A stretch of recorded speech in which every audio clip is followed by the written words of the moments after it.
جو عورت اپنے شوہر کی شکر گزار نہ ہو اس گھر کے اندر کبھی سکون نہیں ہو سکتا۔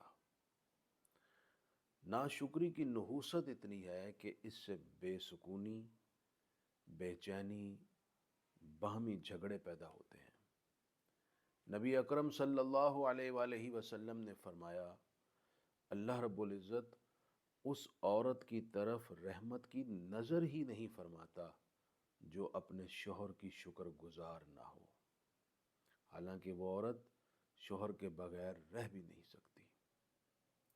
ایک حدیث میں یوں ہے کہ آپ صلی اللہ علیہ وسلم نے فرمایا، میں نے جہنم میں اکثریت خواتین کی دیکھی۔ صحابہ اکرام علیہ رضوان میں سے جو خواتین تھیں، صحابیات، انہوں نے عرض کی، حضور ایسا کیوں ہے؟ تو ارشاد فرمایا، دو وجہ ہیں، ایک تو وہ لعن طعن کرتی ہیں اور دوسرا اپنے شوہر کی ناشکری کرتی ہیں۔ یعنی معمولی معمولی بات پر اپنے شوہر پر لعن طعن، اولاد پر لعن طعن، اپنے گھر کی خادماؤں پر لعن طعن، یہ بعض عورتوں کی عادت ہوتی ہے۔ اور ایک حدیث میں یوں بھی ہے کہ آپ صلی اللہ علیہ وآلہ وسلم نے ارشاد فرمایا، کبھی احسان کرنے والے کی ناشکری نہ کرنا۔ عرض کیا گئی کہ آقا اس کا کیا مطلب ہے؟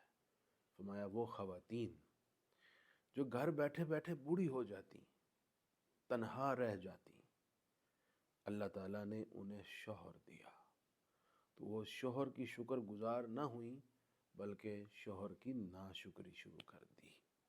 او کما قال علیہ السلام۔ میں اپنی تمام بہنوں سے درخواست کروں گا، زندگی کو پرسکون بنائیے۔ تھوڑی سی زندگی ہے، اس کو شکر گزاری سے بھریں اور چین کی زندگی بسر کریں۔